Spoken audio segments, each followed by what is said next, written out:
Acceleration हमेशा in a circular path in any curvilinear path will have two directions. मौत का कुआं देखा ना आपने, वो गाना देखा होगा मौत का कुआं वाला, आजकल बहुत फेमस हो रहा है। तो इस तरीके का पाथ है और particle is moving along the circle, वो इंक्लाइन है ऐसा। This case direction is also changing, मतलब कोऑर्डिनेट सिस्टम ही बदल रहा है, उसका डायरेक्शन हमेशा कोऑर्डिनेट सिस्टम का डायरेक्शन जो है मोशन के साथ साथ बदल रहा है। वेयर आर कैप का मतलब क्या हो गया, cos theta I cap plus sin theta J cap. And बच्चों मोशन इन अ प्लेन हम लोगों ने स्टार्ट किया था, बेसिक डेफिनेशन ऑफ प्लेन क्या होता है, फिर हम लोगों ने बात करी कि उसमें कोऑर्डिनेट सिस्टम्स क्या होते हैं, और मैंने आपको तीन तरीके के कोऑर्डिनेट सिस्टम के बारे में बताया था। वो है रेक्टेंगुलर कोऑर्डिनेट्स, जिसके बेसिस पे प्रोजेक्टाइल मोशन का पूरा चैप्टर कवर होता है। एक्स और वाई में हम सारे के सारे कंपोनेंट्स को ब्रेक कर सकते हैं, और जैसा हमने मोशन इन 1D में पढ़ा था, horizontal motion and vertical motion, बिल्कुल वैसे ही हम अगर सारे मोशन को X axis which is horizontal motion और Y axis which is vertical motion, अगर उसमें हम ब्रेक कर दें तो सारा प्रोजेक्टाइल मोशन कवर हो जाता है। और इंक्लाइन में हम लोगों ने देखा था कि अगर इंक्लाइन के केसेस आते हैं तो वहां पे अलोंग द इंक्लाइन हम लोगों ने एक एक्सिस डिफाइन कर दिया, और परपेंडिकुलर टू द इंक्लाइन जो है वो एक अनदर एक्सिस है। और अगर आपने अभी तक वो वीडियो नहीं देखा है तो प्लीज जाके वो वीडियो देखो, प्लेलिस्ट में मिलेगा आपको, मोशन इन अ प्लेन के प्लेलिस्ट में आपको सारे के सारे वीडियोस मिल जाएंगे। तो हम लोगों ने वो बात करी, फिर मैंने सेकंड टाइप का कोऑर्डिनेट सिस्टम उस समय चर्चा करी थी, उसकी बात आज हम करने वाले हैं, which is tangential and normal coordinate system. जहां पे अगर कोई भी प्लेन कर्विलिनियर, मतलब अगर कर्व के लॉन्ग मोशन हो रहा है, जिसमें circular motion is an example of it, तो उसमें हम टेंजेंशियल या नॉर्मल एक्सेलरेशन की बात करेंगे। और लास्ट में जहां पे एक वेरी जनरल मोशन होता है कर्व के लॉन्ग, कोई भी मोशन जिसकी बहुत ज्यादा जरूरत जेई मेन या नीट में नहीं पड़ती है, बट जेई एडवांस में उसकी जरूरत पड़ेगी आपको, वो है पोलर कोऑर्डिनेट्स, जहां पे आर भी चेंज हो रहा है, थीटा भी चेंज हो रहा है। मतलब एक एग्जांपल ले लेते हैं कि मान लो एक स्पेस रॉकेट जो है वो स्पेस पे जा रहा है और आप उसको कहीं से ऑब्जर्व कर रहे हो, तो उस पे आप देखोगे उसका जो रेडियस, उसका जो डिस्टेंस है वो हमेशा चेंज हो रहा है और एंगल भी चेंज हो रहा है। तो जब भी एक जनरल मोशन हो रहा है जहां पे आर और थीटा दोनों ही चेंज हो रहे हैं, तो कई बार polar coordinate makes question very easy. तो बच्चों ये जो हम कोऑर्डिनेट सिस्टम की बात कर रहे हैं, जो मैं लिख भी देता हूं यहाँ पे, तीन तरीके के कोऑर्डिनेट सिस्टम की बात करी हम लोगों ने। कोऑर्डिनेट सिस्टम क्या क्या बात करी हमने, बोला प्लेन कोऑर्डिनेट, हम लोगों ने बात करी प्लेन मोशन में रेक्टेंगुलर कोऑर्डिनेट्स की, इसको हटा देते हैं प्लेन को, हम लोगों ने बात करी थी रेक्टेंगुलर कोऑर्डिनेट्स,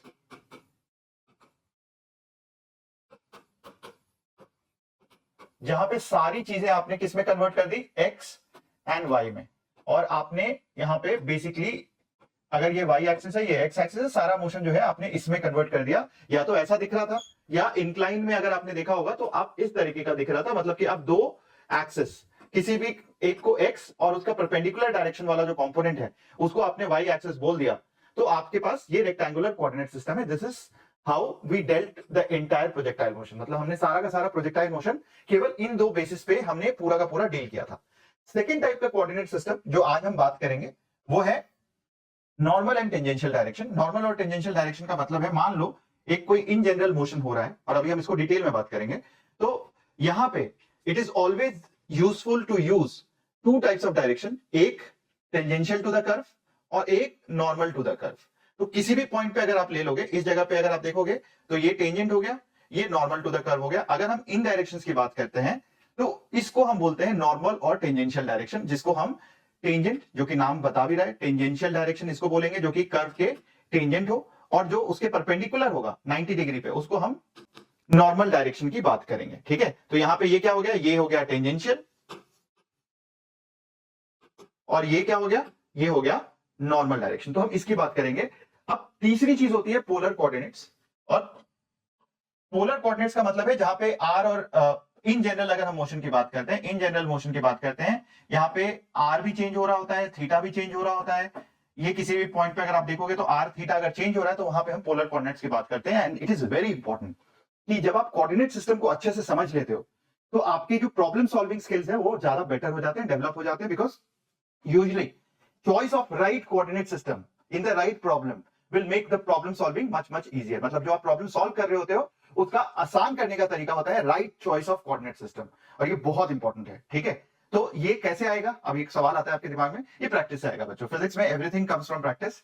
बिना प्रैक्टिस किए केवल आप थ्योरी पढ़ के आप फिजिक्स बहुत स्ट्रांग नहीं कर सकते हो। हालांकि 11th के बच्चों को मैं सजेस्ट करता हूं कि ज्यादा से ज्यादा थ्योरी पे टाइम बिताएं, ज्यादा से ज्यादा थ्योरी पे फोकस करें, बिकॉज वहां पे कॉन्सेप्ट बिल्डिंग का टाइम होता है, और न्यूमेरिकल में क्वालिटेटिव क्वेश्चंस, मतलब अच्छे प्रॉब्लम्स, rather देन 100 सवाल लगा रहे हैं, अगर आप नीट तैयारी कर रहे हो तो फिर तो मैं बोलूंगा ज्यादा से ज्यादा सवाल करो, फॉर्मूला याद करो, बट अगर आप जेई की तैयारी कर रहे हो, जेई एडवांस की कर रहे हो, तो मैं चाहूंगा कि थोड़ा सा कॉन्सेप्ट बिल्डिंग है उस पे डेप्थ में जाने पे ध्यान दे। And that is the purpose of this session, जिसमें कि मैं concept building, problem solving, aptitude ये डेवलप करना चाहता हूं आपके अंदर। ठीक है, चलो तो लेट्स स्टार्ट विथ, आज जैसे मैंने बताया कि हम 3 चीजें करने वाले हैं, मतलब सर्कुलर मोशन से रिलेटेड। बट सबसे पहले उसको जानने से पहले नॉर्मल और टेंजेंशियल डायरेक्शन क्या होता है और उसको सर्कुलर में हम कैसे अप्लाई कर सकते हैं वो देखते हैं। तो जैसा अभी आपने देखा कि एक कोई भी कर्व डिफाइन कर दो, कर्व पे 2 डायरेक्शंस की अगर हम बात करते हैं, ठीक है, एक उससे टेंजेंट, किसी भी पॉइंट पे अगर आप टेंजेंट की बात कर लो, मान लो इस जगह पे हम बात कर लेते हैं, ये टेंजेंट हो गया, और एक डायरेक्शन हो जाएगा जो उसके नॉर्मल होगा, मतलब जो, और हमेशा ये देखो कि हम कोऑर्डिनेट सिस्टम में 2 ऐसे एक्सिस सेलेक्ट कर रहे हैं जो आपस में परपेंडिकुलर, ये हम सेलेक्ट कर रहे हैं यहां पे 2 ऐसे एक्सिस जो आपस में परपेंडिकुलर हो, एक अलोंग द टेंजेंट और एक परपेंडिकुलर टू इट। इस परपेंडिकुलर वाली चीज को हम नॉर्मल एक्सिस बोलेंगे और इसको हम टेंजेंशियल एक्सिस बोलेंगे। ये चीज समझ में आता है? ये हम क्या बोलेंगे, ये हो गया टेंजेंशियल और ये हो गया नॉर्मल।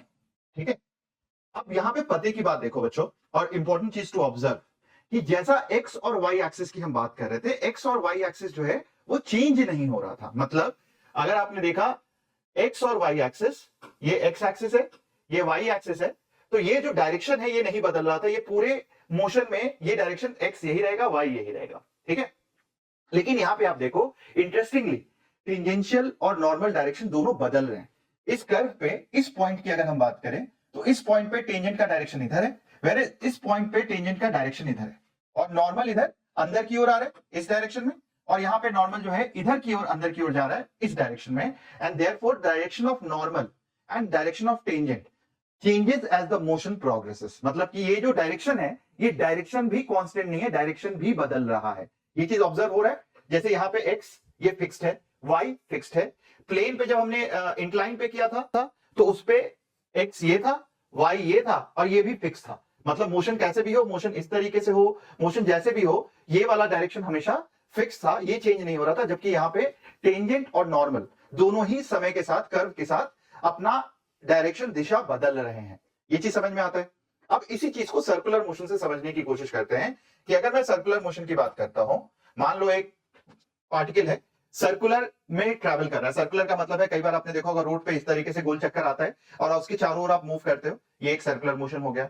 या फिर कई बार जो एयरक्राफ्ट्स हैं, अगर आपने एयर प्लेन शो देखा हो, मिलिट्री के कोई भी शोज देखे हो, उसके अंदर वो 360 डिग्री इस तरीके का वर्टिकल करते हैं। या फिर फेरी हो गया, फेरी व्हील अगर हम बात करें तो वो भी इस तरीके से सर्कुलर पाथ में मूव करता है, which is vertical circular, horizontal circular. इन सब बातें हम धीरे धीरे जैसे इस चैप्टर को इंट्रोड्यूस करेंगे, इसकी थ्योरी की बात करेंगे और डिटेल में जाते जाएंगे। ठीक है, बट फिलहाल के लिए अगर मैं मान लो सर्कुलर मोशन की बात कर रहे हैं तो किसी भी इंस्टेंट पे मान लो मैं ये इंस्टेंट की बात करता हूं, यहां पे टेंजेंट डायरेक्शन और ये नॉर्मल डायरेक्शन हो गया। अगर motion is moving in this particular direction, हम टेंजेंट कोई भी ले सकते हैं। ये इस पॉइंट पे जो भी लाइन है इसको ड्रॉ कर दिया तो ऊपर की ओर भी टेंजेंट हो सकता है, नीचे की ओर भी टेंजेंट हो सकता है। Generally we take the tangent direction या tangential direction along the motion. तो अगर ये इस तरीके से मूव कर रहा है, मतलब कि एंटी क्लॉकवाइज मूव कर रहा है, तो हम यहाँ पे ऊपर वाले डायरेक्शन को टेंजेंशियल और अंदर वाले डायरेक्शन को नॉर्मल की बात करेंगे। सिमिलरली अगर मैं टॉप की बात कर लेता हूं, सर्कुलर मोशन पे अगर टॉप पे चले जाओ, इस जगह पे चले जाओ, तो यहाँ पे क्या हो जाएगा, motion is happening in this direction, तो टेंजेंट जो है मोशन के डायरेक्शन में, और नॉर्मल डायरेक्शन जो होगा into the plane, into the circle, इस तरीके से, इनटू द प्लेन नहीं, इनटू द सर्कल, इस तरीके से टुवर्ड्स द सेंटर। ठीक है, ये इस तरीके से होगा। अभी हम डिराइव भी करेंगे। इस जगह पे किसी भी इंस्टेंट पे इस जगह पे ये टेंजेंट डायरेक्शन, ये एक नॉर्मल का डायरेक्शन।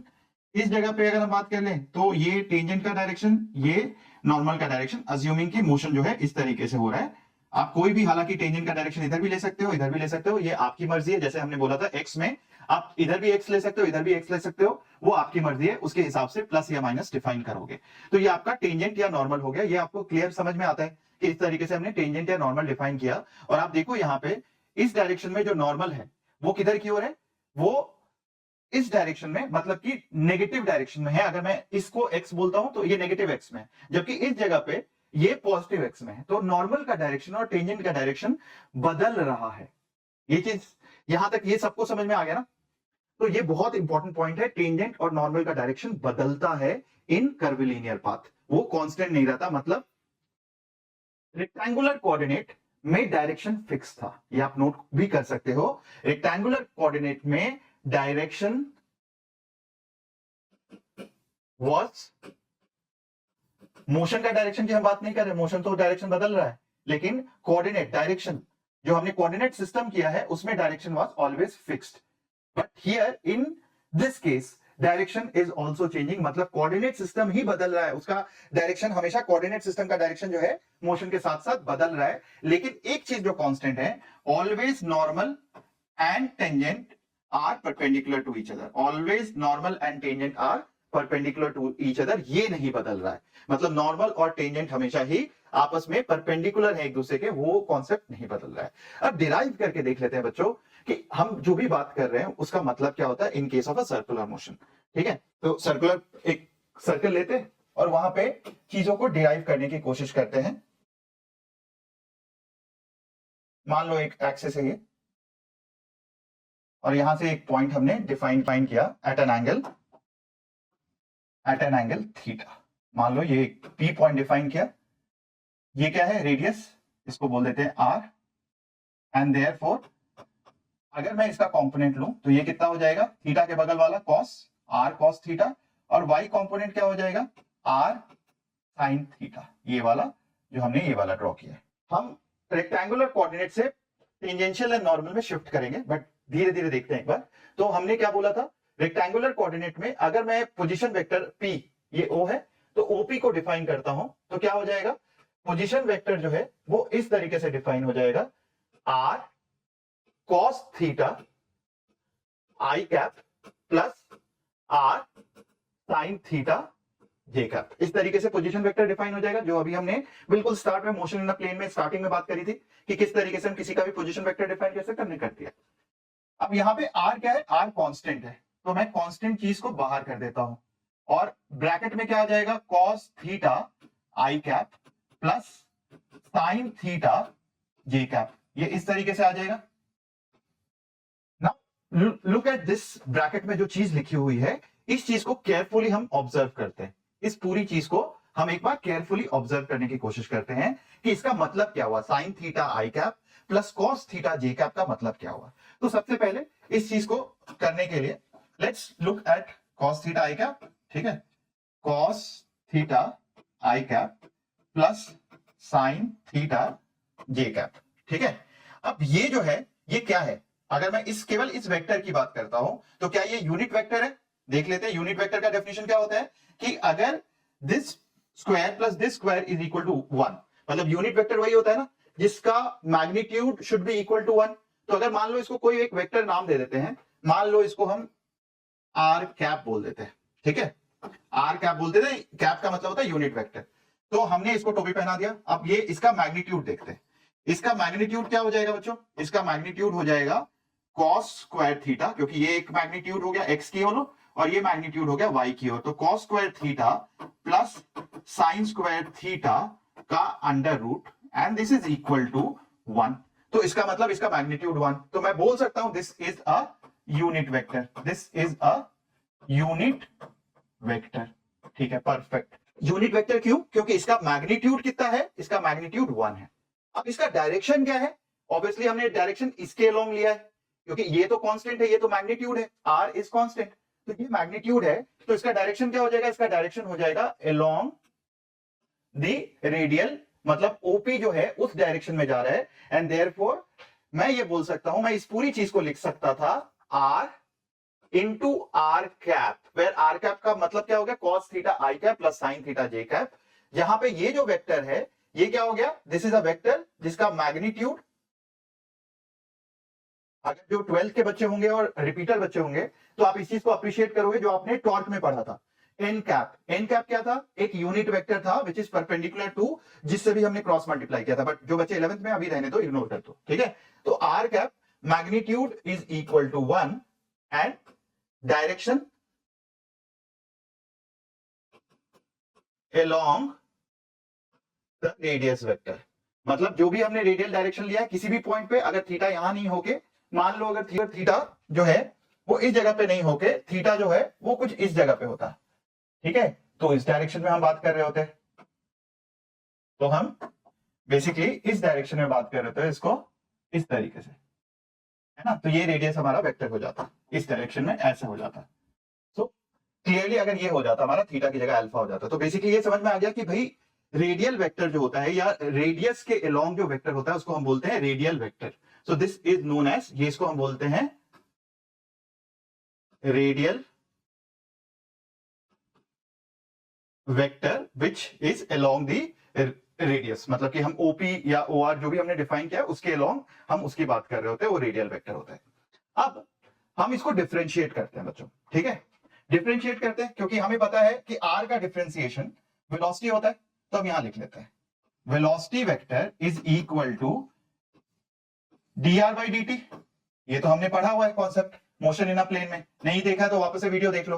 तो क्या होगा, r कांस्टेंट है, ये रहने देते हैं बाहर क्योंकि कांस्टेंट का डिफरेंशिएशन नहीं होता है। अब cos थीटा का डिफरेंशिएशन करेंगे तो कितना हो जाएगा, cos थीटा का डिफरेंशिएशन i तो फिक्स्ड होता है, ये i इज एक्स एक्सिस को डिफाइन कर रहा है और y जो है j जो है y एक्सिस को डिफाइन कर रहा है। तो cos थीटा क्या हो जाएगा, cos थीटा का डिफरेंशिएशन होता है minus sine theta i cap, और cos थीटा का डिफरेंशिएशन कितना हो जाएगा, cos थीटा j कैप, और चूंकि हमने थीटा के रेस्पेक्ट में डिफरेंशिएट किया है, यहां पे dr बाई dt किया है, तो यहां पे चेन रूल लगेगा, पहले आप थीटा के रेस्पेक्ट में डिफरेंशिएट करोगे और फिर आप लिखोगे d थीटा बाई dt, ऐसे लिखोगे।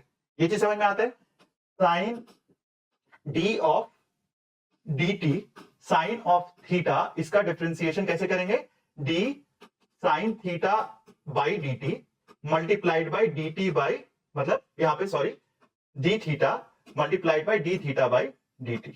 चेन रूल लगा दिया हमने कि थीटा से डिवाइड भी कर दिया, थीटा से मल्टीप्लाई भी कर दिया, एंड हमने डिफरेंशिएट कर दिया इस तरीके से। तो ये आ गया आपका इसका डिफरेंशिएशन, जिसको मैं लिख सकता हूं वेलोसिटी वेक्टर जो हो गया, ये कितना हो गया, r d theta by dt term हमें पता है ओमेगा होता है एंगुलर वेलोसिटी, और ये हो जाएगा this will be equal to, अंदर एक वेक्टर आ गया sine theta I cap plus cos theta J cap. अब ये देखो क्या है भाई, अब यहां पे हम इस वेक्टर को देखते हैं, इस चीज को हम अलग से वापस से ऑब्जर्व करते हैं।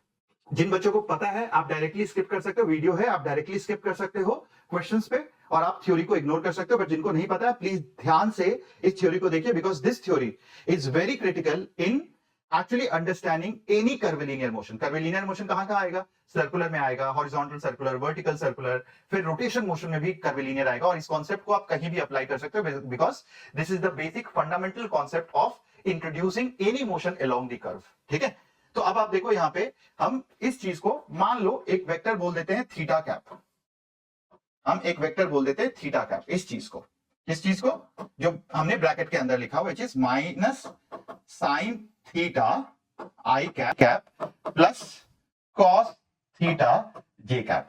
अब आप देखो क्या ये यूनिट वेक्टर है, आप बोलोगे हाँ सर ये भी यूनिट वेक्टर है, क्योंकि इसका स्क्वायर प्लस इसका square, sine square plus cos square, ये भी 1 होता है, and therefore this is also unit vector, and therefore अगर मैं लिखूं थीटा कैप का मैग्नीट्यूड ये 1 आएगा, तो इसका मतलब ये यूनिट वेक्टर है। यस, अब इसका डायरेक्शन क्या है बच्चों, ठीक है, अब इसका डायरेक्शन, अब ये बताओ मुझे बच्चों, अभी तक अभी जो भी कॉन्सेप्ट पढ़ा है वेक्टर में, अगर दो वेक्टर का डॉट प्रोडक्ट मतलब 0 आ गया, if two vectors dot product is equal to 0 then they will be perpendicular to each other, ये तो हमें पता है। if a dot b is equal to 0, अगर a dot b is equal to 0, this means a is perpendicular to b, या फिर a और b में से कोई भी 0 हो जाए तो फिर तो 0 हो ही जाएगा, लेकिन अगर 0 नहीं है, a और b नॉन 0 है, तो a dot b is equal to 0 का मतलब है a हमेशा b के परपेंडिकुलर होगा। Let's move to look at this theta cap and R cap, इनका डॉट प्रोडक्ट ले लेते हैं,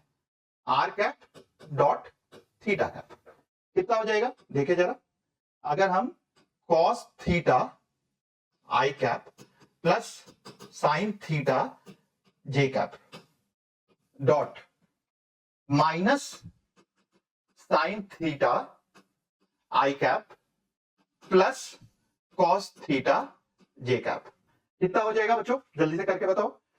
आई डॉट आई 1 होता है, तो यहाँ पे ये हो जाएगा माइनस कॉस थीटा, माइनस की जगह माइनस आ गया, कॉस थीटा साइन थीटा, और यहाँ पे जे डॉट जे भी 1 होता है, तो साइन इंटू कॉस, ये हो जाएगा साइन थीटा कॉस थीटा। तो ये कितना हो गया भाई, minus sine theta cos theta plus sine theta cos theta, भाई तो 0 हो गया।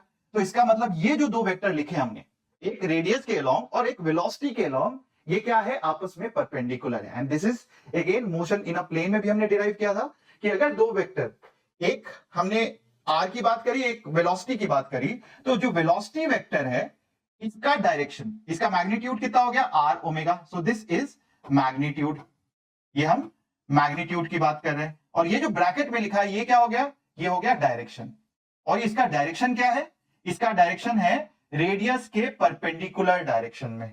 रेडियस के, अगर ये यहां पे था तो इसका डायरेक्शन, अगर रेडियस का डायरेक्शन ये था तो वेलोसिटी का डायरेक्शन ये हो गया। एंड ये यहां से आपको वेलोसिटी आता है कि इन अ कर्विलिनियर पाथ या इन अ कर्विलिनियर मोशन, या फिर अगर कोई मोशन किसी भी कर्व के अलोंग हो रहा है तो उसका जो रेडियस ऑफ कर्वेचर है, रेडियस ऑफ कर्वेचर का मतलब है अगर उससे बनता हुआ सर्किल जो है वो, उसका जो डायरेक्शन होगा, वेलोसिटी हमेशा उसके परपेंडिकुलर डायरेक्शन में होगा।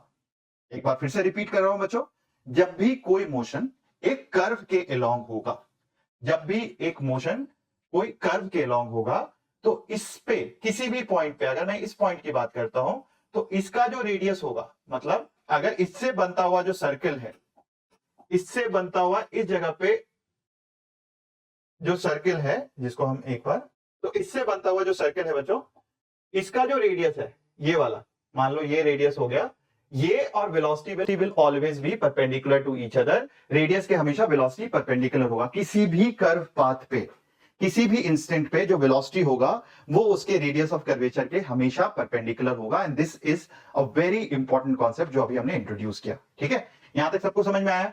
हमने क्या इंट्रोड्यूस किया, हमने इंट्रोड्यूस किया एक vector which is along the radius, हमने उसको आर कैप बोल दिया, और एक वेक्टर जो उसके परपेंडिकुलर डायरेक्शन में, हमने उसको क्या बोल दिया, उसको थीटा कैप बोल दिया। और इसको हम टेंजेंट वेक्टर और टेंजेंशियल डायरेक्शन बोल सकते हैं, हम टेंजेंशियल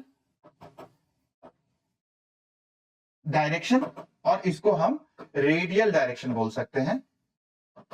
रेडियल डायरेक्शन का नाम समझ में आया क्यों है रेडियल, क्योंकि it is along the radius और उसके परपेंडिकुलर जो भी वेक्टर होगा उसको हम टेंजेंशियल डायरेक्शन बोलेंगे। इस तरीके से हमने दो वेक्टर इंट्रोड्यूस किया, विच is along the tangent, which is along the radius. अब इससे हम एक्सेलरेशन भी एक बार देख लेते हैं। ठीक है, एक बार वापस हम सारी चीजें लिख ले। तो हमारे पास रेडियस हो गया, हमने लिखा R cap is equal to capital R cos theta I cap plus sine theta J cap.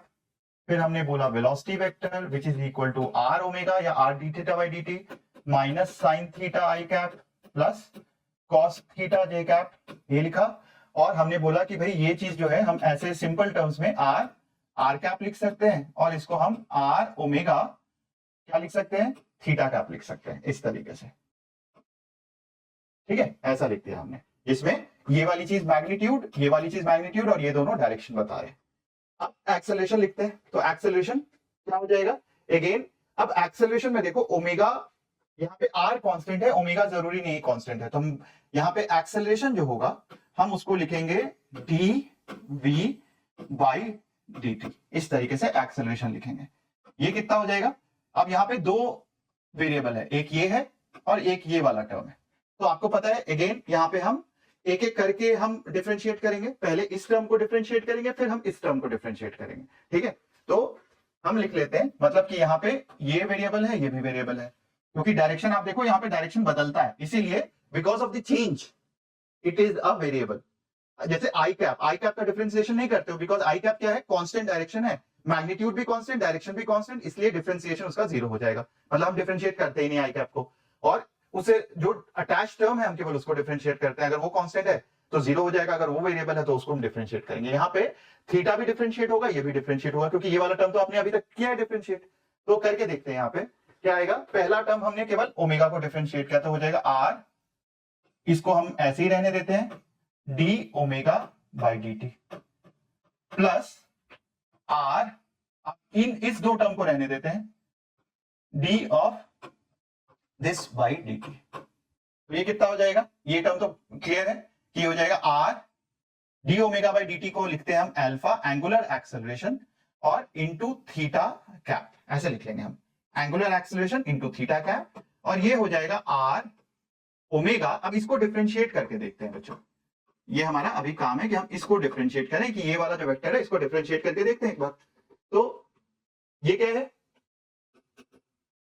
Theta cap जो है वो है minus sine of theta I cap plus cos of theta J cap. Differentiate करेंगे अगर हम इसको तो क्या आ जाएगा, खुद करो आप, माइनस साइन थीटा, इसका डिफरेंशिएशन हो जाएगा minus of cos theta D theta by D T, बाद में लिख लेंगे हम, और इसका डिफरेंशिएशन हो जाएगा माइनस ऑफ साइन थीटा, और ये पूरी चीज into D theta by D T, जैसे हमने पहले किया था चेन रूल लगा के कि भाई this with respect to D theta into D theta by D T.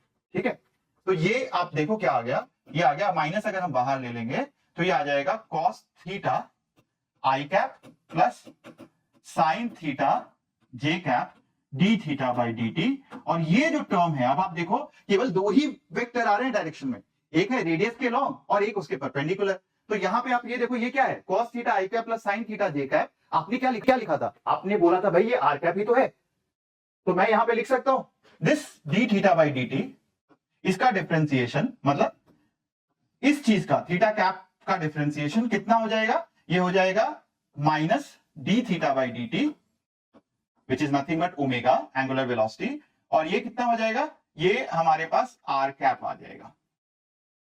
And therefore substituting over here, थोड़ा कॉम्प्लेक्स होगा बच्चों बट इसको मैं बिल्कुल सिंप्लीफाई अभी कर दूंगा, ये हो गया R alpha theta cap plus R omega, again ये भी ओमेगा है तो ये हो जाएगा आर ओमेगा स्क्वायर, और ये क्या हो जाएगा माइनस आर कैप।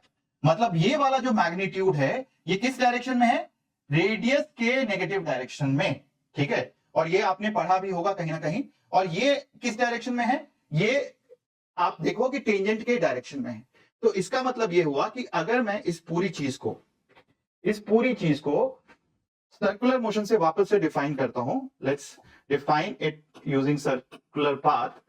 तो यहां पे किसी भी इंस्टेंट पे, अभी आपने देखा था एक रेडियस आपने डिफाइन किया था, मान लो ये रेडियस आपने डिफाइन किया था,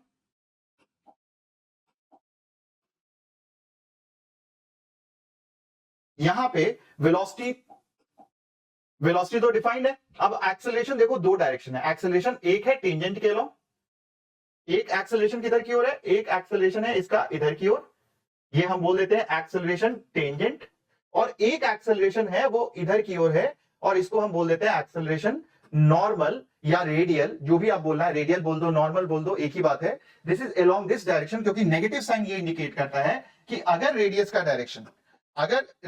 डायरेक्शन जो है ये इधर की ओर है, अगर रेडियस का डायरेक्शन इधर की ओर है तो उसके ऑपोजिट डायरेक्शन में नॉर्मल लग रहा है। मतलब एक्सेलरेशन हमेशा in a circular path, in any curvilinear path will have two directions, एक अलोंग द नॉर्मल और एक अलोंग द टेंजेंट, एक अलोंग द टेंजेंट ये वाली चीज अलोंग द टेंजेंट, और एक अलोंग द नॉर्मल ये वाला कंपोनेंट, और इसी चीज को आगे जाके आप सेंट्रीपिटल का नाम दे दोगे।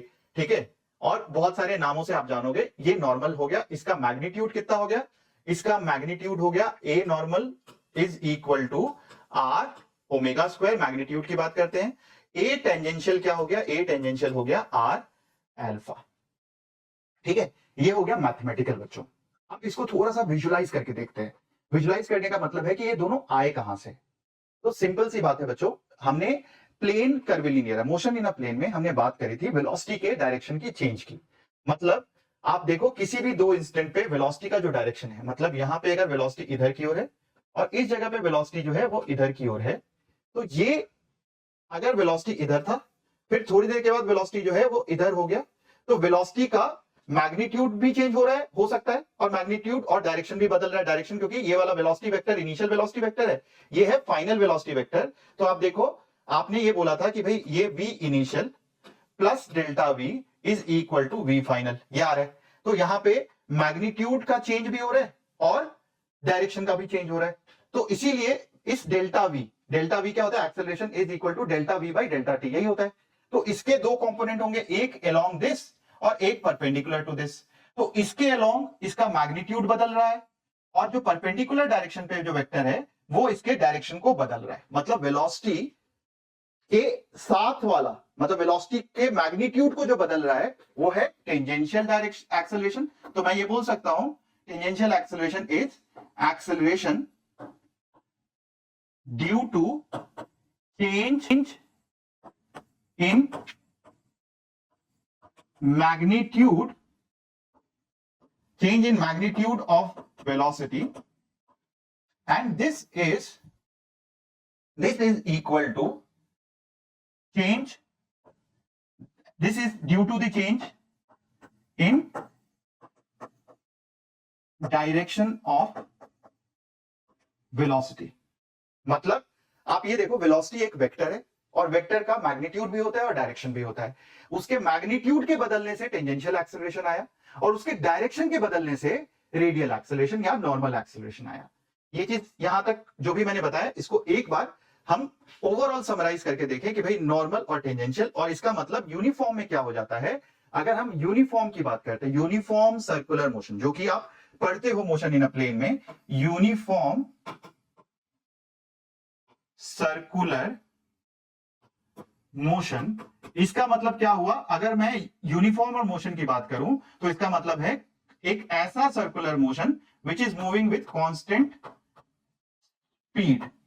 और अगर कांस्टेंट स्पीड होगा तो क्या चीज जीरो हो जाएगा, क्या डायरेक्शन जीरो हो जाएगा या टेंजेंशियल एक्सेलरेशन, मतलब कि यहां पे मैग्नीट्यूड जो है इसके द्वारा जो एक्सेलरेशन का मतलब मैग्नीट्यूड का, अगर मैग्नीट्यूड ही कांस्टेंट है तो उसका कोई चेंज क्या होगा, change of magnitude will be equal to zero. And therefore जब भी यूनिफॉर्म एक्सेलरेशन होगा या यूनिफॉर्म सर्कुलर मोशन होगा, सॉरी, तो यहां पे tangential acceleration will become equal to zero. मतलब टेंजेंशियल एक्सेलरेशन क्या हो जाएगा बच्चों, यहां पे ये जीरो हो जाएगा, क्योंकि आपने यूनिफॉर्म सर्कुलर मोशन की बात करी है।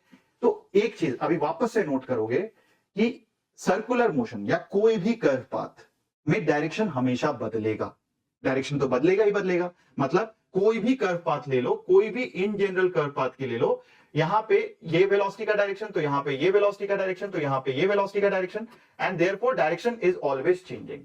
एंड बिकॉज डायरेक्शन बदल रहा है तो एक एक्सेलरेशन किसी भी कर्व पाथ में तो होगा ही होगा, एंड दैट इज सेंट्रीपिटल या फिर acceleration towards the normal axis या नॉर्मल डायरेक्शन या रेडियल एक्सेलरेशन हमेशा रहेगा।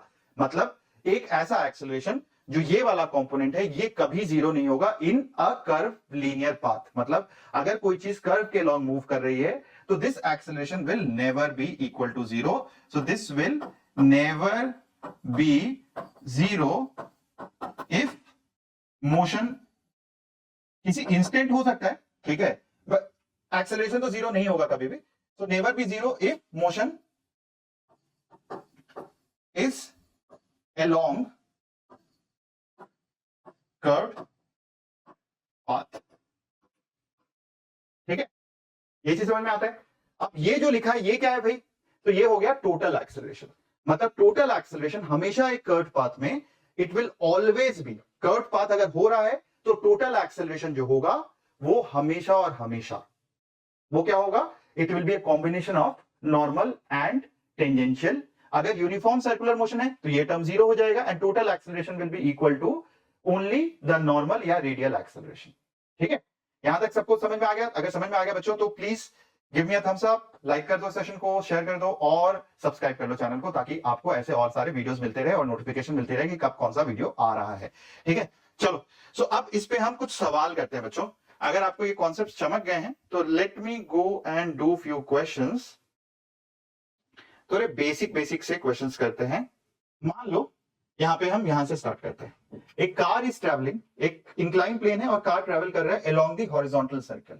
ठीक है, मतलब कार जो है वो ऐसे हॉरिजॉन्टल सर्कल पे इस तरीके से, इसमें इसकी वेलोसिटी अंदर की ओर है। ठीक है, इसके अंदर की ओर है, मतलब कि ये पाथ ऐसा ले रहा है, ऐसा। ठीक है, मौत का कुआं देखा ना आपने, वो गाना देखा होगा मौत का कुआं वाला, आजकल बहुत फेमस हो रहा है। तो इस तरीके का पाथ है और particle is moving along the circle, वो इंक्लाइन है ऐसा, अगर किसी इंस्टेंट पे देखें और उस पाथ पे इस तरीके से मोशन हो रहा है, समझ में आया? तो अब आपको बताना है कि जो एक्सेलरेशन है is moving with a constant speed. तो सबसे पहले जब भी ये दिया हुआ है कांस्टेंट स्पीड, इसका मतलब क्या हो गया? यूनिफॉर्म सर्कुलर, ये सब थ्योरी का पार्ट ही है बच्चों, क्वेश्चंस, मोशन। तो यूनिफॉर्म सर्कुलर मोशन हो गया। तो यूनिफॉर्म सर्कुलर मोशन में एक्सेलरेशन का डायरेक्शन किधर की ओर होगा? क्या वो नीचे होगा, क्या वो ऊपर होगा, क्या वो बाहर की ओर होगा, किधर होगा एक्सेलरेशन का डायरेक्शन? तो आप बिल्कुल क्लियरली बता सकते हो कि सर अगर कोई भी चीज circular path, uniform horizontal motion का मतलब है सेम ग्रेविटी, मतलब सेम हाइट पे मोशन हो रहा है इस तरीके से, ठीक है? तो अगर इस तरीके का मोशन हो रहा है तो एक्सेलरेशन हमेशा किधर की ओर होगा? Towards the centre of that path, ठीक है? Towards the centre of the path. और सेंटर ऑफ द पाथ किधर की ओर है? Centre of the path is towards this particular direction, and therefore अगर कुछ इस तरीके का पाथ हो रहा है तो एक्सेलरेशन किसी भी इंस्टेंट पे टुवर्ड्स सेंटर होगा इस तरीके से। तो मैं बोल सकता हूं which direction will be cars acceleration? It will be towards centre, ठीक है? अगला देखते हैं क्वेश्चन। दिया हुआ है कि यूनिफॉर्म सर्कुलर मोशन है, तो आपको यह बताना है कि पैरामीटर जो है v और r कैसे रिलेटेड है, a और v कैसे रिलेटेड है, a और r कैसे रिलेटेड है। तो ये तो अभी आपने देखा कि अगर यूनिफॉर्म सर्कुलर मोशन है, एक एक करके अब सारे पैरामीटर्स देख लेते हैं। अगर ये यूनिफॉर्म सर्कुलर मोशन है तो यहां पे वेलोसिटी और रेडियस, किसी भी इंस्टेंट पे अगर हम बात करें तो ये रेडियस का डायरेक्शन हो गया, ये r वेक्टर हो गया इस डायरेक्शन में, और वेलोसिटी वेक्टर किधर हो गया? वेलोसिटी वेक्टर इसके परपेंडिकुलर हो गया इस तरीके से। सो r एंड v इस तरीके से डिफाइंड है कि दोनों आपस में परपेंडिकुलर हैं। So I can say that r vector dot v vector will always be equal to 0। ये हो सकता है क्योंकि ये जब भी दो वेक्टर परपेंडिकुलर है तो हमेशा ही क्या हो जाएगा? r vector and v vector will always be, उसका dot product will always be equal to 0। तो ये r हो गया, ये v हो गया। अब एक्सेलरेशन की बात कर लेते हैं, ठीक है? और ये क्या दिया हुआ है? यूनिफॉर्म सर्कुलर मोशन, मतलब एक ही एक्सेलरेशन है बच्चों। एक्सेलरेशन क्या है? क्या टेंजेंट एक्सेलरेशन होगा? नहीं, बिकॉज यूनिफॉर्म सर्कुलर मोशन है तो यहां से आपको लिखना होगा कि टेंजेंशियल एक्सेलरेशन तो 0 होगा, क्योंकि स्पीड चेंज नहीं हो रही। जब स्पीड ही नहीं बदल रही है तो टेंजेंशियल एक्सेलरेशन कहां से आएगा? मैग्नीट्यूड ही अगर नहीं बदल रहा है वेलोसिटी का तो एक्सेलरेशन उसके डायरेक्शन में कहां से आ जाएगा? तो एक्सेलरेशन टेंजेंशियल 0 हो जाएगा, एंड देयरफॉर एक्सेलरेशन जो है वो किस डायरेक्शन में होगा? वो इस डायरेक्शन में होगा। So acceleration, net acceleration will be in this particular direction. और ये भी मैं बोल सकता हूं कि एक्सेलरेशन और वेलोसिटी ये भी आपस में परपेंडिकुलर हैं, एंड देयरफॉर दे, इसका भी डॉट प्रोडक्ट जो हो गया ये भी 0 हो जाएगा, क्योंकि a और v, भले ही a is in the opposite direction but है तो 90 डिग्री पे, तो 90 डिग्री पे वेलोसिटी के है, and therefore it will be a dot v will be equal to 0। और a और r क्या है आपस में? ऑपोजिट टू ईच अदर, ठीक है? So a vector is opposite to r vector. और मैं लिख सकता हूं कि a का जो डायरेक्शन है, a का डायरेक्शन है वो जो भी मैग्नीट्यूड है इनटू माइनस r कैप। और मैग्नीट्यूड तो आपको पता है ये क्या है? ये है ओमेगा स्क्वायर r या फिर v स्क्वायर बाई r। ये है, तो मैग्नीट्यूड इज इधर ओमेगा स्क्वायर बाई r या v स्क्वायर बाई r। ये है एक्सेलरेशन का डायरेक्शन। ये चीज समझ में आए? तो आपको R V, A V, A R, इन सब का रिलेशनशिप भी पता चल गया, and therefore we are talking about little bit advance concept. तो बच्चों आई होप ये चीज आपको चमक गई हो। एक और क्वेश्चन कर लेते हैं, ठीक है? So let's go and do ये वाला question. Pendulum is released from rest. एक पेंडुलम है, उसको हमने इस तरीके से पेंडुलम इसको रिलीज किया रेस्ट से। रेस्ट से रिलीज करने का मतलब क्या है? इस इंस्टेंट पे इसकी जो वेलोसिटी है, इनिशियल वेलोसिटी कितनी हो गई? ये वेलोसिटी हो गई 0। अब आप बताओ मुझे बच्चों, यहां पे मैंने कुछ नहीं बोला यूनिफॉर्म नॉन यूनिफॉर्म, तो यहां पे एक्सेलरेशन जो है इनिशियली कितना हो जाएगा? Initial acceleration, explain the motion. तो इनिशियल एक्सेलरेशन कितना हो जाएगा भाई? इनिशियल एक्सेलरेशन कुछ तो होगा तभी वो मूव करेगा। लेकिन अगर मैं बोलूं इनिशियल नॉर्मल एक्सेलरेशन, इसको इस तरीके से कर लेते हैं। सो अगर मैं मान लो नॉर्मल एक्सेलरेशन इनिशियल बोल देता हूं, ये कितना हो जाएगा, ये हम बोलेंगे v इनिशियल का होल स्क्वायर बाई r, क्योंकि ये हमेशा नॉर्मल एक्सेलरेशन जो है वो किस पे डिपेंड कर रहा है, वो स्पीड के उस इंस्टेंट के वैल्यू पे डिपेंड कर रहा है। तो इनिशियल ये कितना हो जाएगा, this will be equal to 0। तो अगर ये 0 है तो इसको मूव कौन करा रहा होगा, तो एक वेक्टर होगा हमेशा। मैंने आपको क्या बोला, इस डायरेक्शन में, क्योंकि अभी मोशन शुरू नहीं हुआ है, तो मैंने आपको जब बोला था कि अगर मोशन हो रहा है अलोंग द कर्व पाथ तो नॉर्मल 0 तभी होगा, उस इंस्टेंट पे 0 होगा जब स्पीड 0 होगा। ठीक है, ये याद रखना बच्चों कि उस इंस्टेंट पे नॉर्मल 0 होगा जब स्पीड 0 होगा। मान लो अगर वर्टिकल सर्कुलर मोशन इस तरीके से हो रहा है, इस इंस्टेंट पे अगर स्पीड 0 हो गया तो उस समय नॉर्मल 0 हो जाएगा। ठीक है, उस समय नॉर्मल 0 हो जाएगा, but there will be something जो इसको इस डायरेक्शन में लेके जाएगा, मतलब इस डायरेक्शन में कुछ ना कुछ होना चाहिए तभी वो इस डायरेक्शन में जाएगा। अब यहां पे देखो तो ए नॉर्मल तो 0 हो गया, but there will be some tangential acceleration, जो कि आप न्यूटन लॉज ऑफ मोशन में पढ़ोगे कि वो जी की वजह से आता है, इस पे एक वेट लगता है, उसकी वजह से एक नॉर्मल टेंजेंशियल एक्सेलरेशन आता है जो इसको घुमाएगा, इस तरीके से लेके जाएगा। जब ये पार्टिकल अपने लोअर पाथ पे आएगा, इस समय क्या हो जाएगा, इस समय अगेन स्पीड जो है ये मैक्स हो जाएगा, ये स्पीड क्या हो जाएगा, मैक्सिमम। तो हमेशा याद रखना कि जब भी यहां से एक पार्टिकल जाता है, हम आगे करेंगे वर्क एनर्जी में, अभी इतना वो सोचने की जरूरत नहीं अगर नहीं आता है तो यहां पे जब स्पीड होता है वो मैक्सिमम होता है, और जब मैक्सिमम स्पीड होता है मतलब उसका मैग्नीट्यूड अब बदल नहीं सकता उस इंस्टेंट पे। ये चीज समझ में आई कि अगर स्पीड मैक्सिमम हो गया, यहां पे 0 था, यहां पे मैक्सिमम हुआ, मतलब यहां के बाद अभी उस इंस्टेंट पे, इस इंस्टेंट पे तो अभी अब आगे कैसे बढ़ेगा, अब इसके बाद कम ही होगा, तो इस इंस्टेंट के जस्ट आगे एक्सेलरेशन लगने लग जाएगा। लेकिन इस इंस्टेंट पे क्या हो जाएगा, जस्ट इस इंस्टेंट पे बॉटम मोस्ट पॉइंट पे व्हेन स्पीड इज मैक्सिमम, उस इंस्टेंट पे टेंजेंशियल एक्सेलरेशन 0 हो जाएगा, और इस इंस्टेंट पे केवल एक ही एक्सेलरेशन लगेगा which is towards the centre. अब ये क्वेश्चन जो है आपके एग्जाम में बच्चों पूछा जा सकता है कि अगर इसका पाथ दिया हुआ है तो किस जगह पे नॉर्मल 0 है, किस जगह पे नॉर्मल मैक्सिमम है, ये आपसे पूछा जा सकता है। And this can be a very beautiful question in JEE advance. ठीक है, it can be a multiple choice question, it can be in various format, but this is something which can be asked in your JEE advance और olympiad के basic जो first level exam होता है उसमें पूछा जा सकता है। Very very very important concept, and इसको ध्यान से देखना। मैंने यहाँ पे क्या बोला, इस पूरे मोशन में इस इंस्टेंट पे, इनिशियल इंस्टेंट पे वेलोसिटी 0 है तो नॉर्मल एक्सेलरेशन कितना हो गया, 0 हो गया, केवल टेंजेंशियल है। इस जगह पे क्या हो जाएगा, वेलोसिटी मैक्सिमम, इसका मतलब टेंजेंशियल 0, और इस जगह पे केवल और केवल नॉर्मल एक्सेलरेशन होगा। और इस पूरे पाथ में in between their will always B एक टेंजेंशियल डायरेक्शन और एक normal direction. Normal will be always towards the centre of the path.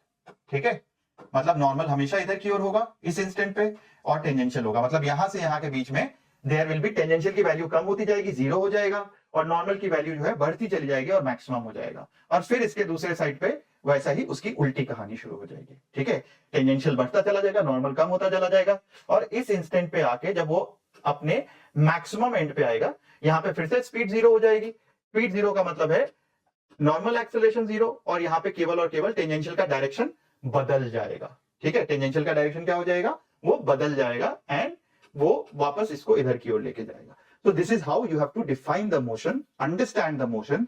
And अगर आपको ये बेसिक चीजें समझ में आएंगी, कोई न्यूमेरिकल नहीं करवा रहा हूं, बट अगर आपको फंडामेंटल बेसिक कॉन्सेप्ट समझ में आता है तो आप बिल्कुल कोई भी कर्विलिनियर मोशन आप कमांड कर सकते हो। और मेरे पर्पस यही होगा कि अगला जो लेक्चर होगा उसमें हम बहुत सारे न्यूमेरिकल करें आपके साथ, ताकि आप देखोगे कि ये सारे कॉन्सेप्ट आप easy PG like a lemon squeezy आप बिल्कुल वैसे आप चिपकाओगे और क्वेश्चन आपके सॉल्व होते चले जाएंगे ऐसे ऐसे। ठीक है, आई होप आपको अभी तक चमक रहा है। एक लास्ट क्वेश्चन हम यहाँ पे कर लेते हैं, यहाँ पे दिया हुआ है, इसी कॉन्सेप्ट को इस्तेमाल करते हुए जो अभी हमने एक्सप्लेन किया है कि भाई एक कार ट्रैवल करता है हॉरिजॉन्टल रोड पे in a non uniform motion, find the point at which the speed is highest.